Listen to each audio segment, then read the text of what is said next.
Olá pessoal, tudo bem? Eu e o Conrado estamos aqui hoje no escritório do professor advogado Alexander Link, e ele é professor na Universidade La Salle. Infelizmente, como vocês sabem, aqui em Porto Alegre nós estamos passando por uma situação de chuva muito complicada. Houve enchentes, houve muitas perdas de vida, muitos prejuízos financeiros, econômicos.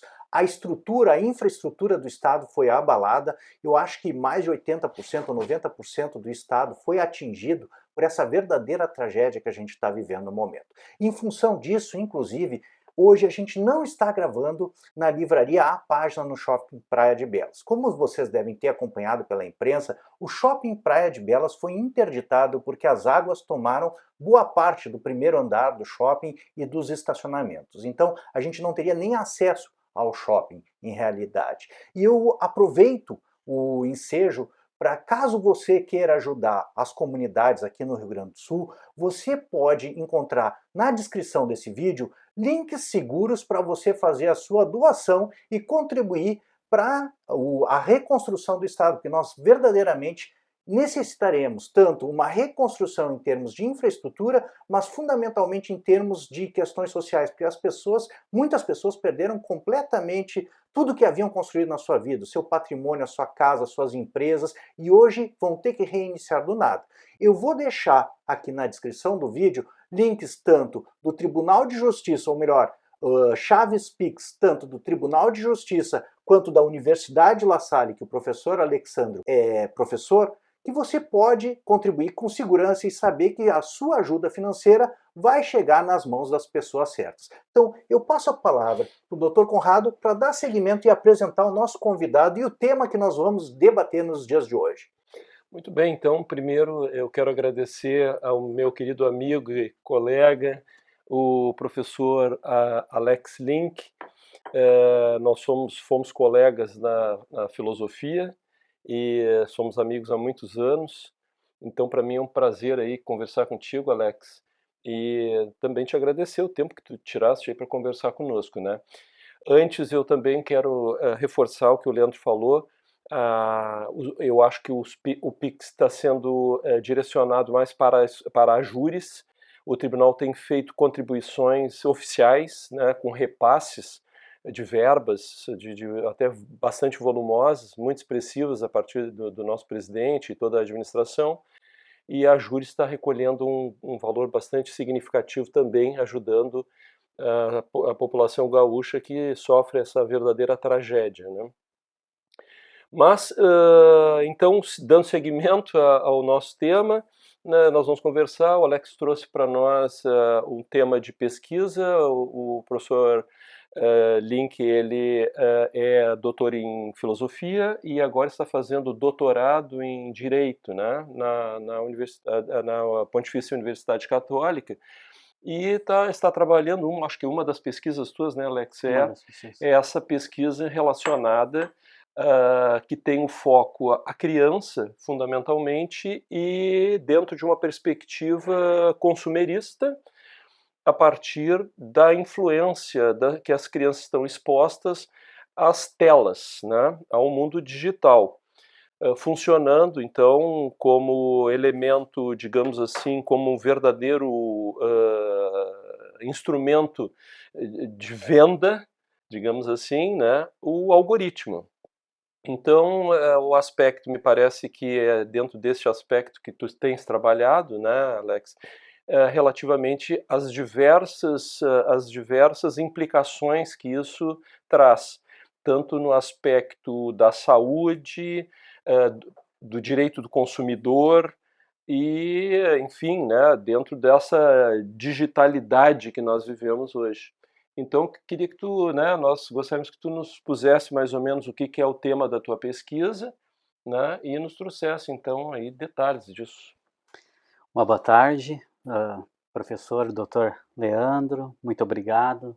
Professor Dr. Conrado também, muito obrigado. Nossa de estar com o senhor aqui. É uma satisfação mesmo podermos nesse momento aqui conversar um pouco, né? Até porque esta temática, né, e eu já vou entrando aqui um pouco na exposição, ela é muito oportuna porque nós temos um momento agora que temos aí mais ou menos uns 15 dias que estamos já reclusos, vamos dizer, fora das nossas atividades normais por conta dessa tragédia no Rio Grande do Sul. Isso traz a necessidade de uma reflexão, principalmente, como o Dr. Conrado expôs, das crianças enquanto consumidoras de plataformas digitais. Então, nós tratamos aqui sobre essa hiperconexão. E como elas não estão frequentando as escolas, estão em casa, estão na casa de um parente, muitas vezes estão conectadas, há uma hiperconexão. E nosso ponto aqui de pesquisa parte da onde? Então, nós temos então esse produto, esse serviço, agora entrando aqui seria um produto, seria um serviço, não vou entrar muito nessa discussão, mas nós temos então as plataformas digitais aí, como vou tratar aqui de uma forma ampla, como um produto lançado no mercado de consumo. E as crianças estão fazendo então uso desses produtos. E o que nos interessa aí? Verificar justamente o que nós buscamos lá da economia, a terminologia externalidade, externalidade negativa, ou seja, todas aquelas consequências que decorrem de um produto ou de um serviço que não estão identificadas no momento da sua inserção no mercado. E por que nos importa isso num breve resumo? Porque nós podemos ter aí as consequências positivas e benefícios nós temos. Vamos pegar alguns aqui, as pessoas usaram as plataformas justamente para se comunicar, para pedir socorro nessa enchente que nós estamos vivenciando, mas eu tenho um aspecto negativo. Um aspecto negativo que nós já podemos adiantar aqui, que eu tenho uma criança consumindo, uma criança que não está lendo, uma criança que não está escrevendo, uma criança que não está desenvolvendo seu lado lúdico no momento adequado enquanto infância, exposta, conectada numa tela. Por quê? Porque eu tenho lá um algoritmo que está programado a cada vez mais me manter interessado naquele conteúdo, porque nós estamos constantemente fornecendo informações. E aí já trago lá a obra da professora Shoshana Zuboff, que trabalha justamente com o quê? Com capital na era da vigilância. Então nós somos matéria-prima para esse produto que depois nós mesmos consumimos. Então a temática vai justamente nessa linha, né? E nós não temos aqui, o que nos importa se nós fôssemos olhar por direito. Como é que eu vou responsabilizar? Esse é o grande ponto. Eu precisaria de uma nova legislação? Eu já tenho uma nova legislação? Ou basta o que nós temos no ordenamento jurídico? E a questão também, a quem tu vais responsabilizar, também tem esse Antes, aspecto. até para te dar uma esteira para você desenvolver o teu tema, é só para mim e para eu poder compreender melhor e o pessoal que está nos assistindo, quando você fala em plataformas digitais, o que você está se referindo? Nas redes sociais, porque, por exemplo, hoje de manhã eu estava dando aula para uruguaios pelo Zoom, né? Então é uma aproximação. Mas eu tinha aulas ontem pelo Google Meet, mas tem as redes sociais também, né? Tem o Instagram, o Facebook, Twitter e outras. Tem o YouTube também, que você consome outro tipo de conteúdo, que é um conteúdo de diversão, mas também você pode aprender no YouTube. Mas agora está entrando essas inteligências artificiais e eu confesso a vocês que estou começando a ficar viciado nisso, porque é uma forma de interação, assim, Sim. em termos de linguagem. Impressionante, né? Eu te mandei a nossa Sim. amiga argentina que mora na Inglaterra, que me compartilhou, o marido dela está trabalhando com isso, está saindo o chat GPT 4.0, né? 4.0, e ele interage por imagem e por voz. O que nós já temos hoje, atualizou ontem, o nosso chat GPT ele já vinha interagindo por voz, então você consegue conversar em qualquer idioma com ele, e isso para aprender idioma é uma maravilha. Mas e depois, eu ainda tenho feito isso, depois de conversar com ele um pouco, eu peço para ele corrigir o que eu fiz. Sim. E revisar a minha fala. Mas além disso, ele agora, hoje você pode subir imagens, e ele analisa imagens já para você. Hoje deu uma atualização que eu comecei a descrever, E ele consegue fazer umas leituras muito precisas, né? E eu pedi para eles descrever situações psicológicas a partir da imagem. Então dá para fazer um monte de coisa. Então quais são as plataformas digitais quando você faz lá em hiperexposição? Eu já não sei se eu já não sou vítima disso aqui também. Tá. Eu já vou aproveitar, Leandro, só assim, ó, eu acho muito importante exatamente saber que tipo de plataforma e também tu entrasse o aspecto assim, já aproveitar assim para condensar a tua fala, Alex, em relação à questão de responsabilidades, tá? Assim, ó, quem é que se pode responsabilizar? Quais os instrumentos jurídicos que nós temos ou não temos disponíveis para essa responsabilização? Porque isso tem um efeito, digamos, tem um lado positivo que o Leandro coloca, que é maravilhoso, né? Essa questão da educação, mas tem também a deseducação, né? Sim. Então, o que tu dizes em relação a isso? Hoje nós pegamos, assim, olhando, fazendo um recorte aqui, né? É uma pesquisa, né, que segue, ela prossegue, está em desenvolvimento, né?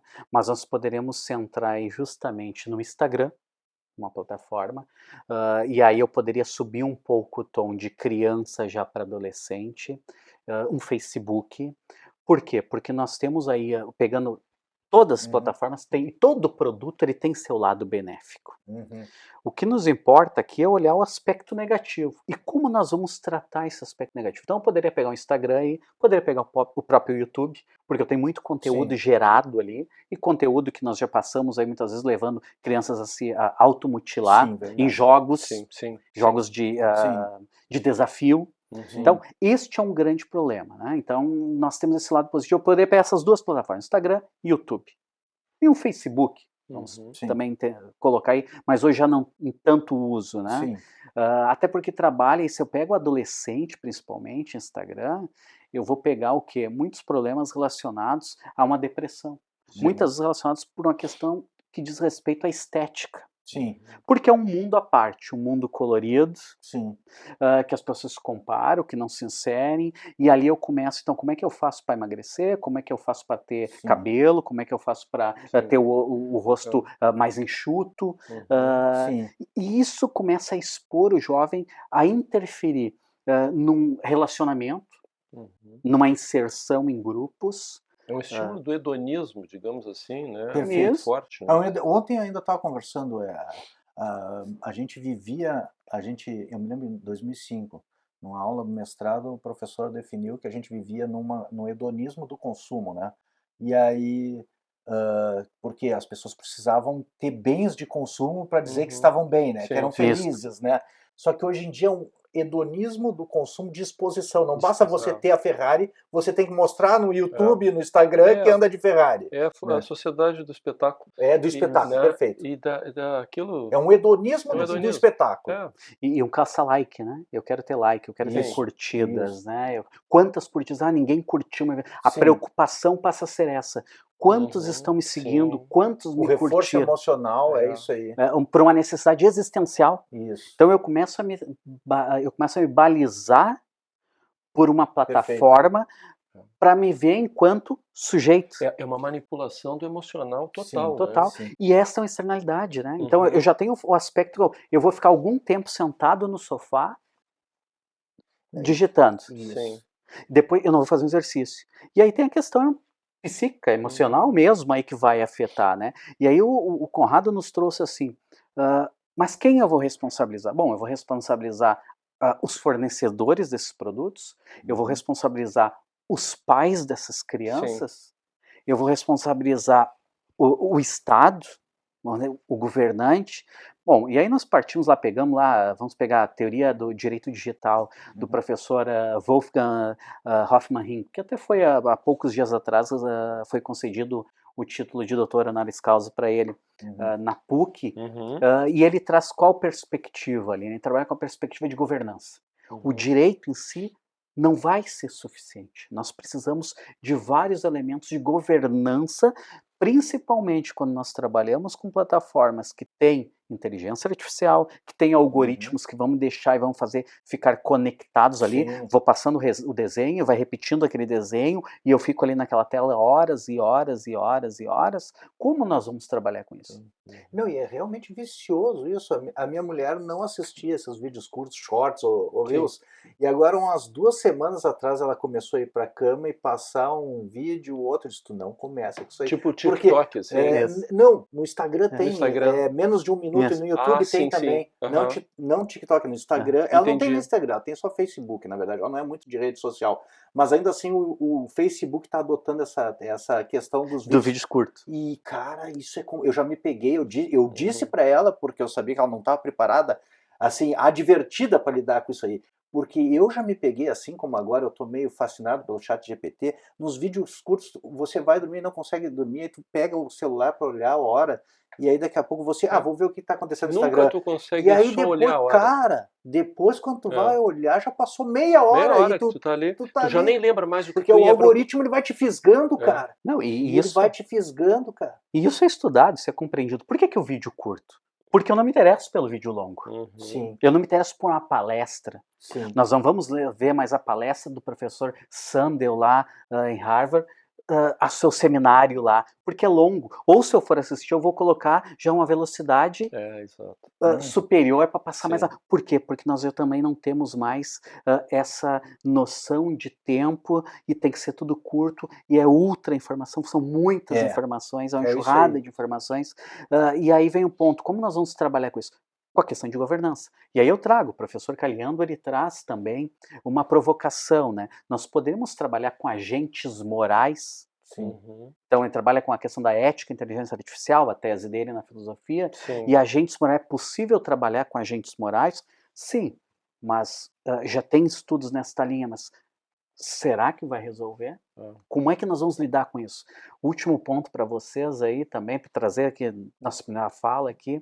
O governo francês agora em janeiro convocou, o presidente francês convocou, criou uma comissão então de estudiosos da sociedade civil pedindo um estudo, então uma comissão pedindo um estudo sobre esses impactos das telas, né, nas crianças.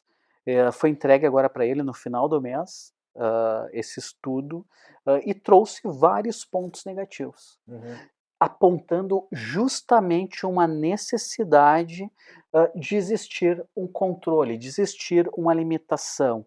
Quando vamos deixar uma criança assistir? Por quanto tempo? Sim. E eu já tenho um exemplo aqui de uma escola, até quem nos trouxe essa informação, que tem um filho que estuda nessa escola, foi o professor Drayton, e ele menciona justamente o quê? Diz que lá as crianças ingressam, a escola colocou armário, então elas ingressam na sala de aula e elas colocam o celular lá dentro. Sim. Nós já temos uma legislação estadual aqui que não permite o uso de telefones celulares dentro da sala de aula. Como é que não há um respeito, não há um controle? Mas aí eu chego ao ponto, será que vamos precisar, estou olhando, estou errado, de uma imposição, de um ato de que ingressou na sala de aula, deixa o teu celular cadeado? Sim. Sim, é complicado. É que isso entra num aspecto também assim transversal aí, que é a questão muito discutida hoje da questão da liberdade de expressão, né?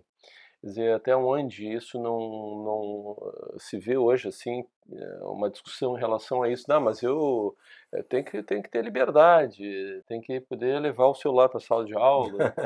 Ainda mais adolescente, né? Adolescente é difícil, porque assim, eu me lembro, fui juiz da infância aqui em Porto Alegre, e o problema maior não era com a infância e a juventude, era com os pais.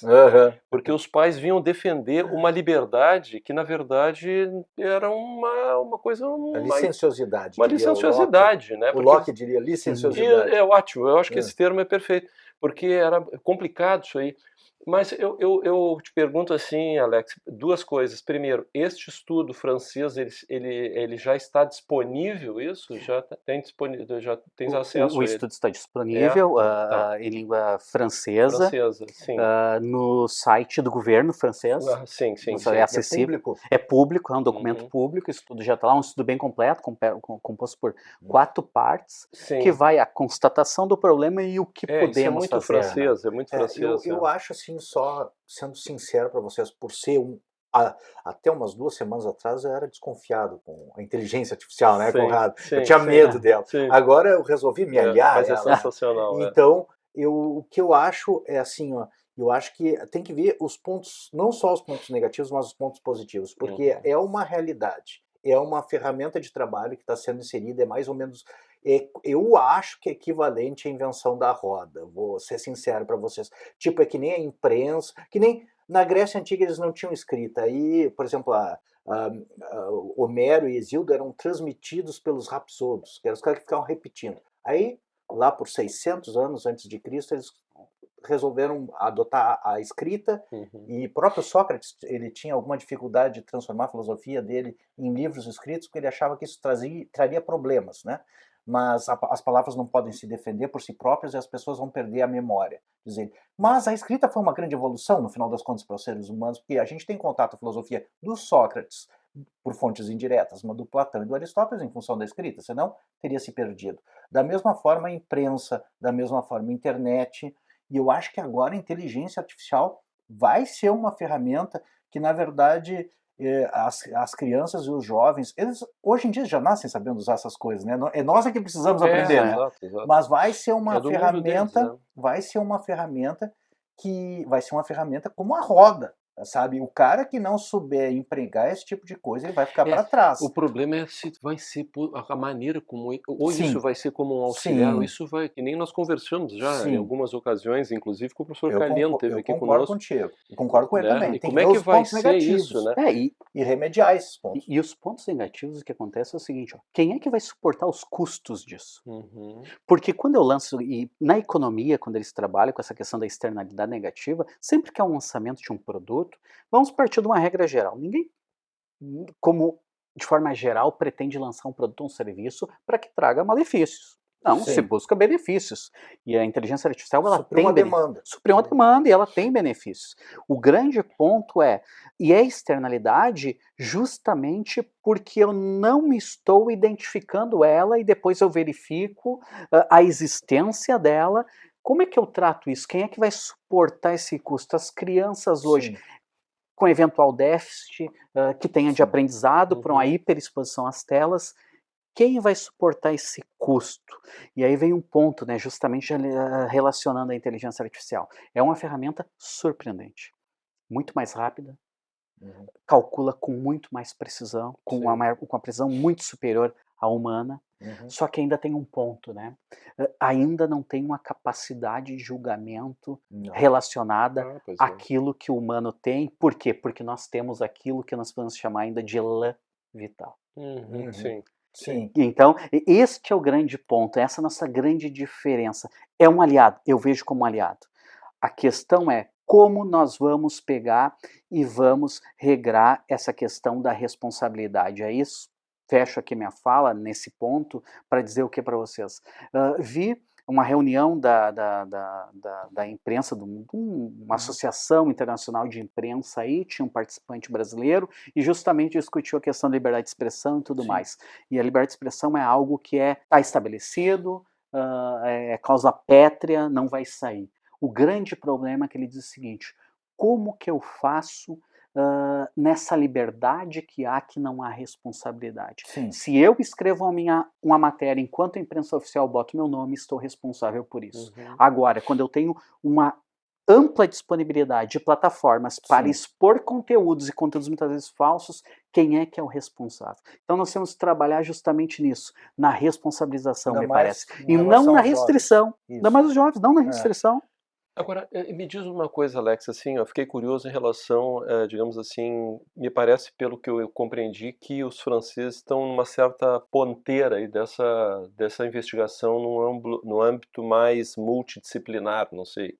Sim.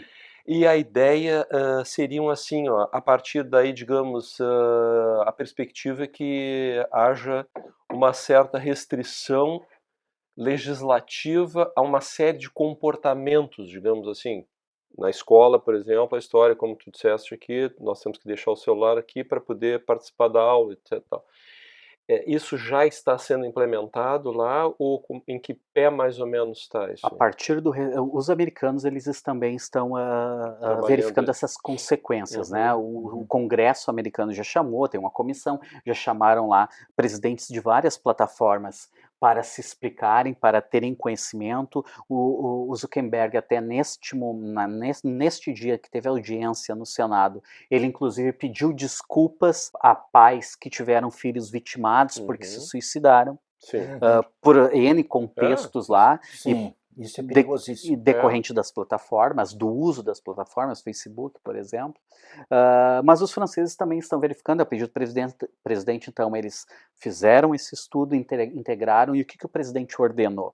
Ordenou, então, que o seu corpo de governo estudasse formas, deu um prazo de 30 dias, então Uhum. esse mês de maio, para apresentarem medidas que poderiam ser Ah, adotadas. entendi. Em vários Entre as níveis. medidas adotadas, Uhum. pode sim ter uma restrição conforme a idade, Idade, sim. Sim. o acesso para a idade. Uhum. Então, conforme a idade, não É. vai ter acesso, ou tem que ter uma proibição de Tipo acesso. aquelas faixas de classificação para filmes ou É, coisa assim. Isso, exatamente. uma Acho que é indicação, né? normativas, inclusive, para as escolas, né? Sim. São normativos digamos assim, diretrizes de como deve ser as escolas, porque a França é um país sensacional. Eu tive a oportunidade de, há alguns anos atrás, a convite, um grupo de colegas aqui no Brasil, ficamos na França, eu era juiz da infância aqui na ocasião, aqui em Porto Alegre. E o meu era o segundo juizado da infância e juventude de Porto Alegre. Então, nós fomos um grupo multidisciplinar para a França e conhecemos todo o sistema do PJJ, que é da Uhum. Protection Judiciaire de la Jeunesse, né, Uhum. Proteção Judiciária da Juventude. E então é impressionante assim, o nível de organização, desenvolvimento técnico e prático deles, né. Uhum. Então eles têm, assim, isso. Mas, eu também queria te perguntar uma outra coisa, é exatamente nessa questão, assim, do Brasil, né, tu achas, assim, que hoje nós teríamos, assim, como implementar medidas em que qual é o digamos assim, em que pé nós está, como é que se diz? O estado da arte no Brasil? Como é que está o estado da arte em relação a essa questão das crianças hoje, em termos que tu tens observado? Hoje nós tivemos uma proposta inicial, né, e a proposta é mais abrangente. Se nós olharmos, nós já temos, claro, nós já temos, como referido, temos o Estatuto da Criança e do Adolescente, vai trazer todo no regramento, temos o Estatuto da Juventude, que eleva um pouco, então hoje nós já trabalhamos com a juventude até 24 anos ali, né, 25, Uhum, conforme a legislação ali, né, então eu já tenho uma proteção voltada, é claro, com a juventude mais para orientação mesmo, encaminhamento. Mas há projetos, e esses projetos que buscam aí uma responsabilidade, um primeiro projeto apresentado pelo deputado Orlando Silva, então, né, depois o presidente da Câmara acabou deixando um pouco de lado esse projeto, já estão discutindo outras Uhum. medidas, mas o escopo aqui é uma responsabilização mais ampla, não muito direcionada, Uhum. uma responsabilização mais ampla, justamente para as crianças, né. uhum, E da mesma forma, quando nós falamos dessa hiperconectividade, dessas externalidades negativas para as crianças, nós poderíamos, reduzir um pouco a régua, não avançar tanto, e olhar a criança consumidora. uhum, Que Uhum. nós temos algumas, por que eu tenho lá no supermercado a embalagem de uma determinada bolacha toda colorida num patamar mais abaixo? Por uhum, quê? Porque está na visão da criança, Sim. né. uhum, E nós já temos, todo um tratamento de um estudo, não ainda uma legislação muito específica, que diga respeito à publicidade para a criança Sim. consumidora, mas que nós precisamos, na minha opinião, É avançar, específico. especificar. Especificar. sim, sim. Por quê? Porque nós vamos ter que tratar depois dessa criança. Eu vou ter uma criança depressiva, eu vou ter uma criança que vai ter, daqui a pouco, um incremento ou um déficit na sua atenção É, ou no seu Sim, é um desenvolvimento. ser humano que não está formado, então a exato. publicidade pega diferente, pode ser manipulada de formas diferentes e realmente é uma especificidade, tanto em termos de mídia social quanto em termos de publicidade, as duas coisas caminham juntas, porque o que o Instagram e o Facebook vendem e essas mídias sociais vendem é publicidade. Eu acho que são dois assuntos Agora, delicados e uma das fundamentais coisas mesmo. impressionantes, assim, só para fazer é incrível isso, porque eu lia, não faz muito tempo, Até a quantidade de doenças, aí talvez o Leandro que está... Eu sempre digo para ele, o Leandro, a esposa dele é psicólogo, o filho é psicólogo, o pai dele é psiquiatra, então ele não A é, ele Nora é não é um cara, psicóloga. Hoje, ele não é um cara hoje estava cercado de sentado no psicologia, almoço, ele é era só sitiado, psicólogo. não, ele é só sitiado. Acaba aprendendo por osmose alguma coisa. Então ele está sitiado. Mas assim, ó, houve digamos assim, um avanço, né, de variedades de tipos de doenças, né, que foram classificadas. E o consumo, né, paralelamente, ó, o Sim. consumo de remédios assim para ansiedade, isso aí explodiu. Claro que isso é um enorme do interesse porque essa manipulação que nós falamos inicialmente da questão do algoritmo, né, como um grande instrumento do vendedor, porque o algoritmo ele é programado para alguém para trabalhar numa determinada lógica Para te prender. para Né? te prender. E ela vai te oferecer aquilo que tu queres, né? Cada um e a criança E dentro te vender dentro do que tu quer também. Exatamente, te dá o prato feito, né? É. Então, essa questão do algoritmo, isso é um negócio extremamente perigoso, né? Porque assim, Sim. ó, qual é hoje, né? Nós temos conversado aqui a respeito desse tema da inteligência artificial. A grande manipulação dessas grandes plataformas, né? Que digamos assim hoje até os clusters, né? Que é a divisão e o isolamento do indivíduo. Quer dizer, cada vez as pessoas... Aí vem as crises de ansiedade, as crises Sim. identitárias e uma série de outras coisas. Talvez identitária, existem várias... É uma palavra que tem, digamos assim, é plurissemântica, tem vários aspectos, mas nesse aspecto de isolamento do indivíduo, né, causando uma série de doenças. E então é perigoso. As crianças hoje nós estamos vivendo uma coisa, né, da enchente, por exemplo, vivemos na pandemia, e aí esses algoritmos tomam uma expressão assim absurda, né, porque a pessoa é obrigada a ficar em casa, mas já naturalmente, eu, por exemplo, a minha infância, a minha adolescência era na rua, nós brincávamos na rua, nós jogávamos bola, a gente brincava de esconder, Conhecia todos os vizinhos. conhecia todos os Hoje em dia o vizinhos. cara não conhece o vizinho da Não porta sabe, do lado do não é prédio. exato. E tu cria o teu vizinho, não é mais quase que um amigo, como era antigamente, era o teu amigo. A gente se encontrava lá embaixo do prédio, ia brincar, ou nas casas, né? Então esse negócio do algoritmo é muito complicado, né? Então eu queria que tu nos falasse um pouquinho sobre isso. Qual é a tua impressão, assim, nessa parte, para onde nós estamos nos encaminhando e controles? O que tu acha disso aí? Enfatizar isso. A pesquisa ainda está em produção, né, em desenvolvimento Sim. ainda, né? Mas justamente me parece que passa, e aí, claro, eu retomo aqui o ponto justamente de restringir a crianças, né? Passa muito pela presença dos pais. Uma cena muito comum é qual? É verificarmos os pais acompanhando, isso não é algo novo, isso já é algo visto e debatido, os pais acompanhando as suas crianças nas praças, as crianças eventualmente brincando lá num escorregador, no balanço, e o pai e a mãe no celular. Então passa muito do nosso comportamento, mas o que me mostra, me deixa assim muito preocupado. Só um ano passando, é os dois lados, né? É os pais em casa querendo tranquilidade, botam a criança no celular, ou o contrário, que eu nunca tinha me apercebido, mas já vi também exatamente o que você está falando. É o momento do pai estar com a criança e é ele que está. É muito interessante. Isso mesmo, é uma contradição. As duas situações. O celular é uma fuga para a criança, mas é uma fuga para o pai também. Não tinha percebido, muito interessante. E essa enxurrada de informações, né, as pessoas querem estar, pretendem estar informadas, então, atentas ao que está acontecendo na realidade, e não aproveitam também o momento para com os filhos. Então me parece que é um momento de reflexão, de comportamento humano. Por que eu volto a dizer isso? Nós trabalhamos aqui todos com o direito. Não é suficiente uma legislação impositiva. Passa muito mais pelo comportamental, passa muito mais por uma mudança de atitude. Eu concordo 100% contigo. Passa pelo direito, mas isso aí é isso fundamental. é uma coisa que tem que ser percebida pela família. É cultural. Né? Cultural. É uma cultura familiar mesmo, você Não, desenvolvida. e Eu tô familiar contigo, que porque vai se ampliar na sociedade. Aí eu trago só um Isso. ponto para vocês. Não, e outra coisa, né, Alex, assim, ó, porque tu vês, né, isso que eu estava colocando, né, quer dizer, esse isolamento, ele já, como vocês disseram, só estou enfatizando, ele começa em casa, né, o filho, tá todo mundo sentado, cada um olhando o seu dia inteiro, as pessoas não conversam mais, né, as pessoas não têm mais diálogo, não tem mais conteúdo, né. sim, E é tão forte que nós não conseguimos sair de casa sem um celular. É, é verdade. E antes o celular era um equipamento para comunicação. Sim, para exato. unir as pessoas, É. aproximar. Agora é o contrário.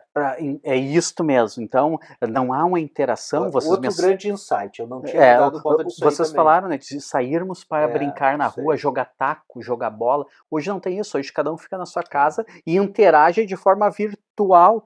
E aí eu trago um ponto, e aí eu vejo, né? Sempre tem a luz, né? Nós passamos uma pandemia. Passamos uma pandemia com todos os prejuízos, mas nós notamos um comportamento no ser humano.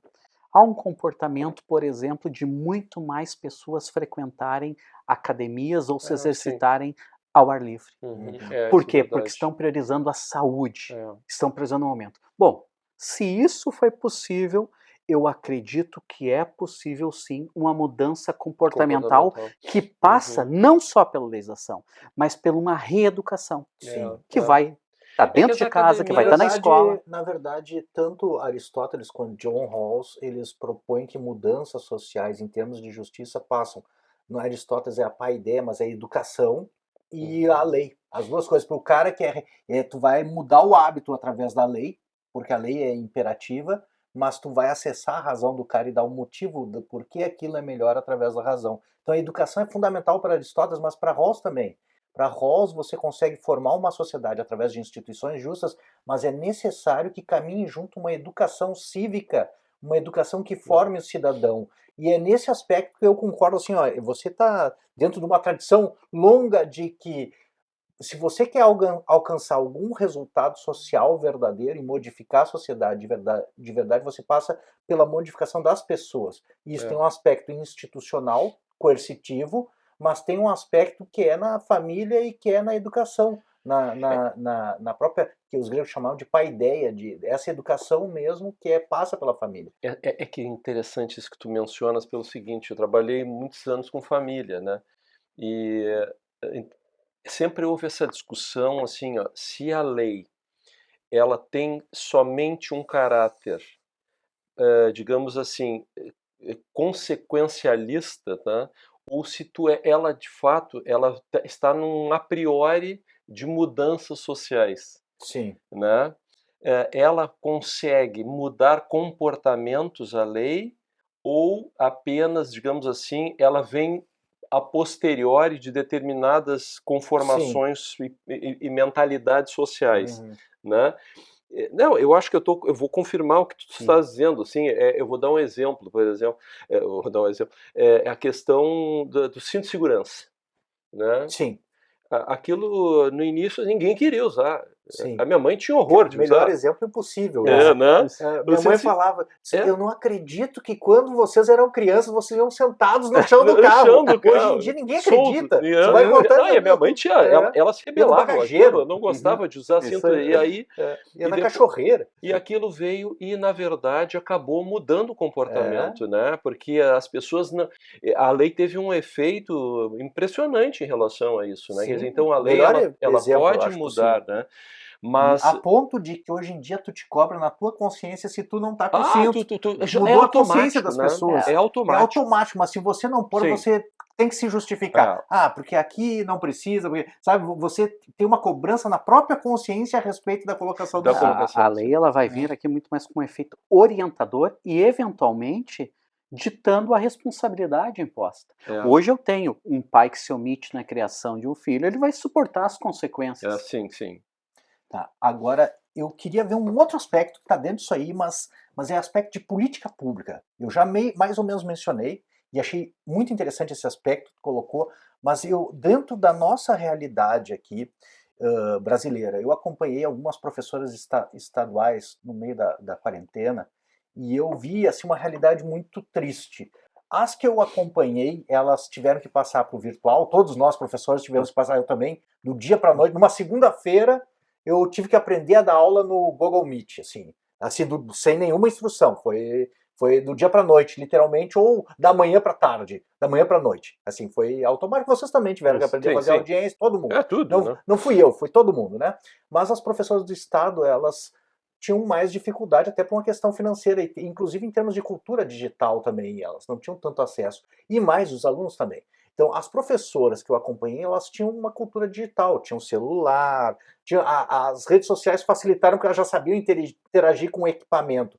Mas eu acompanhei situações, colegas dessas professoras, que as pessoas não passaram uns 3 anos ou 2 anos de aula virtual sem aparecer na câmera do celular. Então os alunos tiveram 2 anos que a professora não aparecia na câmera. Então, vamos dizer assim, ó, uma coisa é a aula na sala de aula, outra coisa é a aula no Zoom. Sim. Funciona, eu tenho tido e funciona, mas não é a mesma coisa que o contato pessoal, tanto é que nós estamos fazendo isso aqui pessoalmente, que é outra coisa. Nós fizemos muito na pandemia, né? Mas virtual, é muito diferente, né, Leandro? É muito diferente, e pessoal é outra coisa. Agora, a exclusão digital é um problema, entende? Até agora você quer tirar as crianças da plataforma, mas eu acho que um grande problema para nós no Brasil, de realidade, é a exclusão digital. Tanto por não ter acesso a celular quanto a computador, quanto também quando tem acesso, eu acho que nem eu disse, não é um acesso de qualidade. Vai ter uma aula virtual, eu tenho uma aula virtual no Zoom, que é um luxo, né? Com caderno, com anotações, com interação de vídeo e áudio. Agora, as crianças às vezes vão pegar só o áudio da professora, ou nem isso, ou a professora não aparece porque tem vergonha, não sabe usar o equipamento, ou o equipamento está sucateado, não tem equipamento à disposição, ou a própria criança, que nem você estava falando, ou o jovem não tem o equipamento para usar.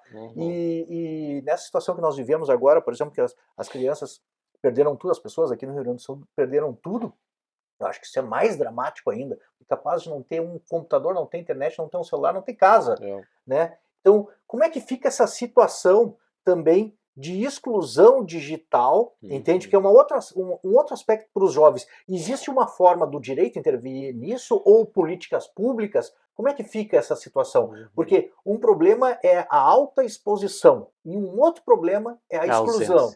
É a exclusão, né? E que nem eu te disse, eu acho que o mundo vai caminhar para um meio de produção, assim como já foi um meio de produção agrário, né? Os meios de produção, depois a indústria, depois os serviços.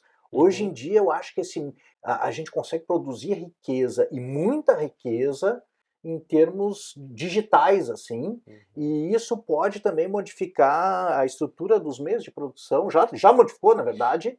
Tanto é que essas big techs são gigantes, né? Qualquer empresa dessa aí, tu pega a Meta, tu pega Sim, hoje são bilhões. Hoje mais países. O que gira o mundo hoje é isso. É isso.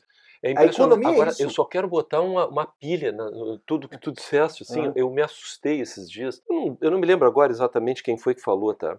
Mas era o seguinte, que nós estamos tendo tempestades solares. E aí, de repente, uma dessas tempestades se afetar.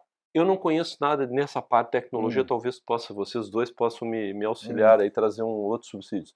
Mas que isso afeta todo o aspecto das comunicações. Sim. E que se der uma pane no celular, no sistema de GPS, por exemplo, com o sistema bancário pifa, você some todo o dinheiro das contas, os sinais, tudo é virtual. Sinais de trânsito não funcionam. Então eu digo assim, aí nós estamos assim caminhando, eu faço a seguinte figura, aquele camarada que atravessa um cânion em cima de uma corda. Nós somos essas pessoas que estamos ali, só para colocar isso, né? Eu tenho medo disso, mas agora que o fato é que a economia é movimentada por isso, não tenha dúvida, né? O professor Leandro traz muito bem a questão, né, de nós temos todo um problema aí da hiperexposição que estamos verificando, mas há algo, sem dúvida, que pode ampliar esse problema, quando eu tiver realmente um acesso efetivo, porque hoje nós temos já excluídos digitais, né? Muitos. E Uhum. tem mais um ponto aqui, né? Dados aqui do CETIP-BR, né? Que fazem pesquisas e levantamentos, né? Então, uma organização que tem sociedade civil, tem governo composto, que regra todo o nosso ponto .br aí, todas as tecnologias envolvidas no que diz respeito à internet. Só um pontinho aqui antes. Ontem se comemora o Dia Mundial da Internet, 17 de maio, uma data estabelecida então pela ONU, era das telecomunicações, telégrafo, telecomunicações, e agora passa a se comemorar como Dia Mundial da Internet.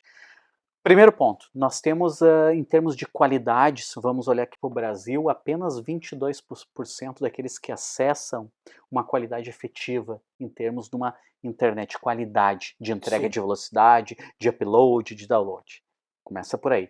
Segundo, nós ainda temos um percentual de pessoas que não têm acesso às redes. O campo já está acessando, mas às vezes não tem uma extrema qualidade. Sim. E me parece que tudo isso passa por uma política pública. Uma Sim. política pública Sim. que vai proporcionar equipamento e infraestrutura para que todos tenham acesso. Será que se nós tivéssemos a infraestrutura de comunicação pela rede, nós não teríamos evitado um pouco a tragédia, fazendo com que a informação de qualidade chegasse É verdade. mais próxima? E É. mais depois, esse aí é a mesma coisa. Hoje o nosso estado está com a infraestrutura destruída. A gente não tem como ir para Alegrete, cara. Não tem como ir pegar um voo, né? Sim, sim, Então sim. nós estamos numa situação complicada. Mas transpondo analogicamente para a situação da internet que você está falando, de fato, há uma deficiência de infraestrutura que inviabiliza que as pessoas tenham acesso. Mas também acho que depois que tiver acesso, aí entra essa questão da qualidade do Da qualidade acesso. do acesso. E não adianta fornecer internet para o cara acessar o TikTok, né? O Instagram ainda tem alguma qualidade. Ainda tem uma qualidade. Mas eu acho muito mas bem aí colocado entra isso essa aí. questão da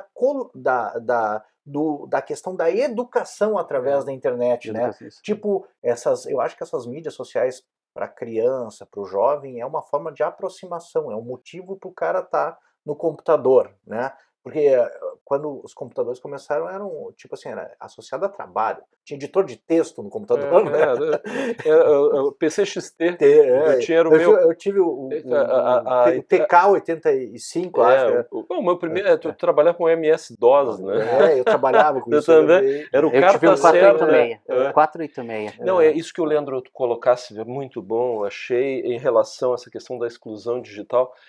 E eu acho que agora, essa questão, nós agora, o Estado tem que se recuperar, e eu acho que o Estado tem que ser uma meta, na minha opinião, trabalhar neste rumo, porque nós precisamos, o Estado do Rio Grande do Sul, que está num epicentro de problemas climáticos, né, que tem a ver com uma série de fatores, como nós comentávamos antes da nossa conversa aqui, que parte desde o problema de desmatamento, com problema de planejamento de localização das cidades, de uma série de fatores, e eu acho que o Rio Grande do Sul é um grande momento, soube agora ali, me parece que foi já autorizado pelo governo federal, que a Copa do Mundo de 2027 será no Rio Grande do Sul. A feminina.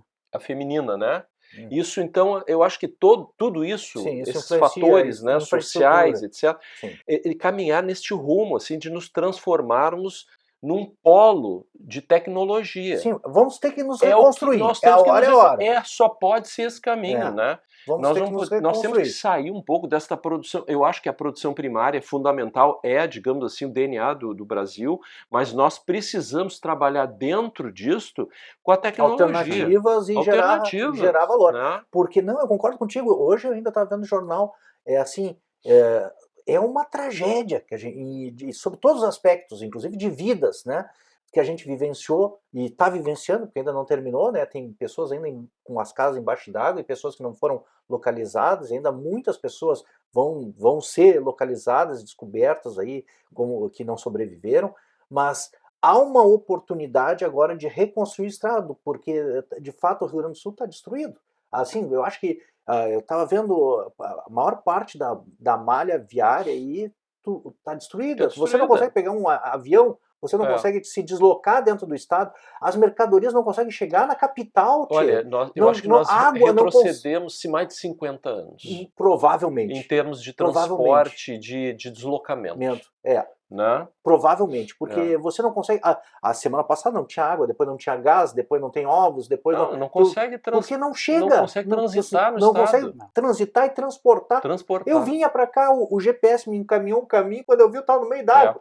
Não, e outra coisa, né, Leandro, assim, ó, tu vês então, assim, ó, né, isso nós já vamos há 10 dias assim, cara. Não, e outra coisa, tu vê assim, o Estado, ele tem que, porque assim, ó, nós temos que mudar um pouco, digamos assim, aquilo que seria originariamente a nossa vocação, nós temos que levar para o interior, em vários pontos, outro tipo de atividade. Não pode ser mais só soja, arroz, gado, tu tens que levar polos. E turismo, né? Soja, arroz, gado, turismo, que é da serra, eu acho que sim. Tem que mudar. A informação, hoje em dia, fundamental, né? Não, a informação ela é um meio de produção, né? Não, e tu vês assim, o Rio Grande do Sul... Geradora de riqueza. Tu pega o Rio Grande do Sul, a Alemanha, ela é um pouquinho maior do que o Rio Grande do Sul.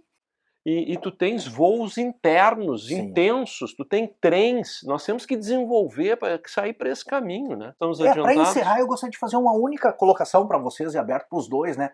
Em cima disso que a gente está falando, né? Nós já vamos no adiantado aqui, mas seria interessante, assim, me parece até porque nós três temos envolvimentos com universidade, com pesquisa em pós-graduação, será que as universidades não têm um papel? Eu digo porque a PUC tem uma agência de fomento, né? Eu acredito que também a Unicinos tenha, não sei se a Unilassalle, a UBRA tentou alguma coisa também, quando eu era professor lá, havia alguma coisa nesse sentido, mas, tipo assim, uma união e em termos de informação, certamente, em termos de incubadoras, né? O Estado, as universidades e o setor privado, os empreendedores, eu acho que tem que se juntar. E eu acho que assim é um caminho de esperança para o nosso estado, porque eu acho que é um denominador comum nos dias de hoje aqui em Porto Alegre, no Rio Grande do Sul, é que o estado vai demorar uns 5 a 10 anos para se reconstruir. Assim, é uma coisa triste, mas em 5 anos nós ainda vamos estar 20 anos atrás do que éramos, sabe? E a oportunidade que a gente tem é reconstruir com outras bases melhores, né? Que tem uma perspectiva de futuro. Né? Se teremos recursos e conseguiremos ou não conseguiremos é outra coisa, mas a gente tem que ter um objetivo para ver como chegar lá e eu acho que é isso aí, é um bom objetivo. E eu acho que é uma das boas conclusões dessa nossa conversa.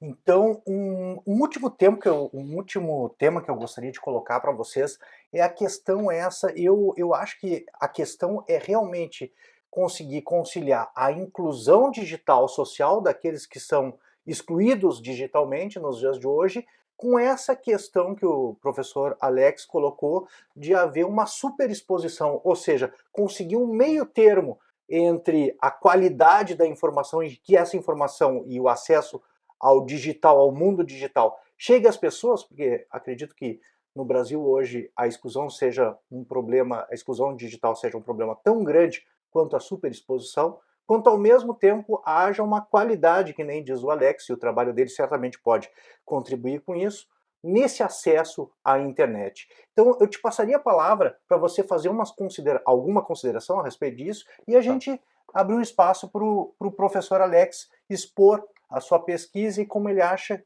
que ela pode contribuir nesse sentido. Bom, eu acho que tem um tema que ficou assim latente, que é a questão do respeito ao conhecimento que se concentra nas universidades. Eu acho que esse é um tema fundamental, que nós não podemos perder a oportunidade de enfatizar aqui, porque o que nós temos observado nos últimos anos é uma desconstrução quase moral das universidades, né, sejam elas privadas ou públicas, em favor de conhecimentos ocus pocus, como diz os alemães, né? Ocus pocus.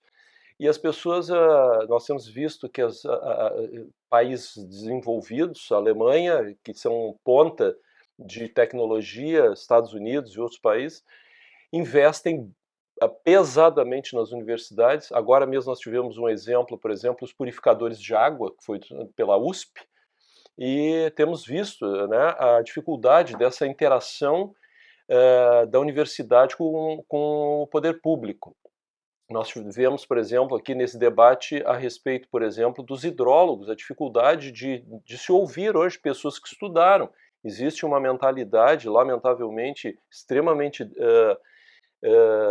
deletéria de reduzir o conhecimento nas universidades. As universidades são fundamentais, é o que salva, o que levou aos Estados Unidos a ser o que é em termos de diversidade, de poder, de conhecimento, né, fundamentalmente, assim como a Alemanha. Eu acho que é a união do poder público, das Das universidades universidades. e dos empreendedores, Mas né, isso como agência de passa... fomento, né? O problema todo, né, Leandro e Alex, é que me parece que há, assim, nós estamos encontrando, por incrível que pareça, as barreiras estão dentro da política.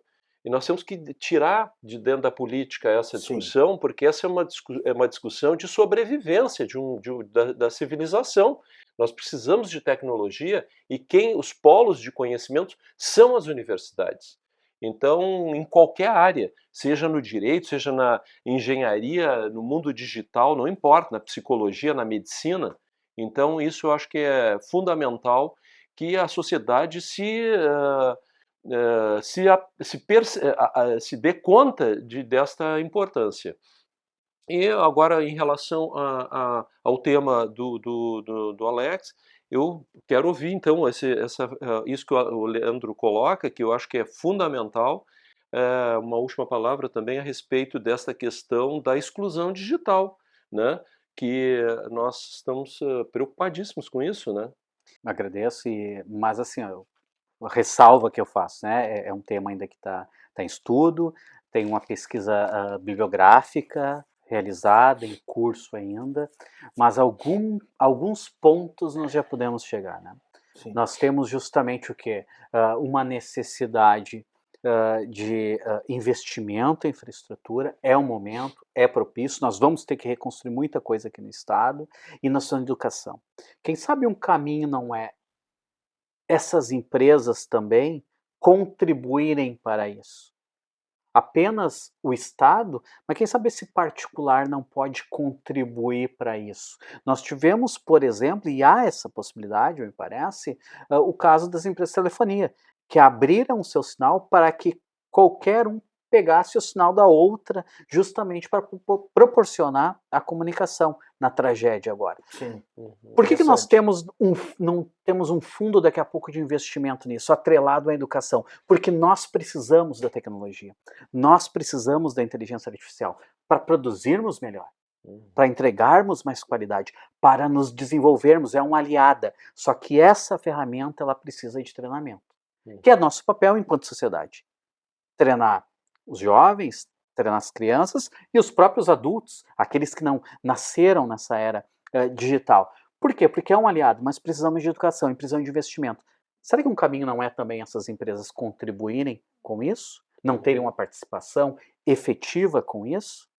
Então essa é um ponto aqui, né? Tipo, eu digo, eu acho que o poder público tem um papel, talvez as universidades também, mas eu digo, o poder público tem um papel estratégico de propor políticas públicas que canalizem a energia das universidades e dos empreendedores, porque a universidade sozinha ela consegue conceber a tecnologia, mas ela não é a que vai empreender, não é ela que vai aplicar ou desenvolver os meios jurídicos. Isso, né? não só os meios jurídicos, mas eu digo, por exemplo, ela pode desenvolver o Facebook foi algo que foi desenvolvido na faculdade, mas que depois foi explorado comercialmente. Sim. Os empreendedores é que fazem a distribuição Sim. para o setor privado. Sim. A universidade ela tem a capacidade de desenvolver as tecnologias, mas não é ela que vai distribuir isso, que vai tornar acessível. Que vai explorar e tornar acessível, que na nossa economia de mercado, o que faz as pessoas ter acesso às coisas é o mercado. O ideal é que haja digamos, essa fusão, né, de tecnologia, poder público e o poder público eu acho que tem um papel fundamental em termos de políticas públicas, de aproximar e direcionar. Mas é que para isso tu tens de coordenar o problema é que tu tens que acreditar no que as universidades fazem. Eu concordo. O problema que eu tenho colocado e a grande preocupação é que hoje o discurso ficou um discurso desacreditado por questões político-partidárias. Eu concordo contigo. Né? Concordo. Então, nós temos que acreditar, e aí, porque o poder público, o que é senão política? É a política atuando, né, no executivo. Então, nós precisamos que essas pessoas entendam que o conhecimento nasce dentro das universidades. É o grande, digamos assim, local onde tu trabalha as mentes para que tu possa desenvolver tecnologias em qualquer área e o poder público, então, administrar. Aliás, voltando só uma coisa que eu me lembrei aqui a respeito que você estava mencionando sobre a questão dos transportes. Né? A internet surgiu exatamente por esse motivo. A internet surgiu como uma preocupação de uma guerra em que os telefones e as comunicações outras elas entrariam em colapso e seria necessário uma forma de comunicação que fosse independente dos telefones, do telégrafo, não sei o quê, e aí é que a internet vem. Então, eu acho que este é um detalhe importante. Assim. Uma última palavra, então, para o pessoal que está nos assistindo, Conrado, e uma última palavra depois para o professor Alex. A minha última Alex. palavra é agradecer o Alex por novamente ter tomado, roubado da família um pouco, né? Hoje é sábado, e ter vindo aqui conversar conosco. Um prazer enorme te ouvir, interessantíssimo tema. E então, também a ti, Leandro, que também estamos nos reencontrando hoje aqui também. E é um prazer estar com vocês. Muito obrigado, última Alex. palavra, Alex, para quem está nos acompanhando aí no YouTube e vai participar desse diálogo conosco aqui. Meu agradecimento, então, a vocês e a todos que venham a nos escutar aqui, que possa ser também um caminho para ampliar essa pesquisa. Claro que nós temos muitas outras prioridades, mas essa não pode também deixar de ser uma prioridade. As coisas caminham juntas. E eu acredito, até por também estudar Habermas, né, a ética do discurso, eu acredito muito na fala, eu acredito muito no diálogo e eu acredito que podemos, independente das diversas visões que tenhamos sobre vários assuntos, conseguimos chegar num denominador comum para a evolução, mantendo as diferenças. Não tem problema manter a diferença. A questão é que nós temos que evoluir enquanto seres humanos e para o melhor, preservando o nosso planeta e evoluindo enquanto pessoa, enquanto sujeito. E isso passa pela transformação por diversos pontos da sociedade. Não só da infraestrutura que nós vamos desenvolver, mas enquanto pessoas. E cuidar da nossa futura geração é o grande ponto, né? E aí vem lá o artigo 225 da Constituição Federal, falando aqui também de meio ambiente, né? Nós temos que ter um meio ambiente equilibrado para a geração presente e para a geração futura. Então acho que esse é o grande ponto, seguimos pesquisando, seguimos conhecimento e com essa noção de que as coisas vão melhorar. Meu agradecimento a vocês, obrigado. Bom, obrigado, Conrado, obrigado, Alex, muito obrigado mesmo, acho que teu papo aqui, essa conversa é extremamente oportuna, porque diante da situação que a gente se encontra aqui no estado do Rio Grande do Sul, a gente tem que ter novas perspectivas e passar uma mensagem de esperança e de reconstrução.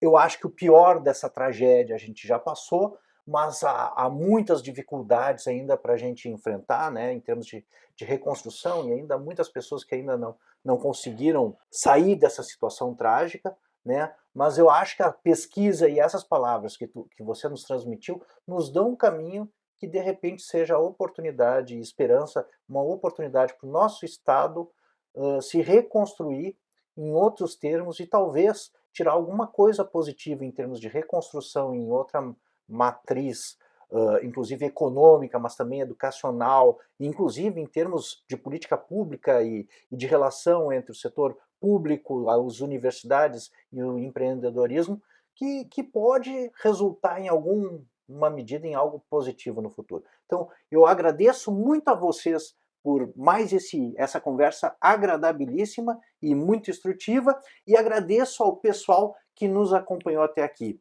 Eu, o Conrado e o Alex, então, vamos encerrando esse bate-papo e esperamos você no nosso próximo Diálogos em Direito e Filosofia. Muito obrigado!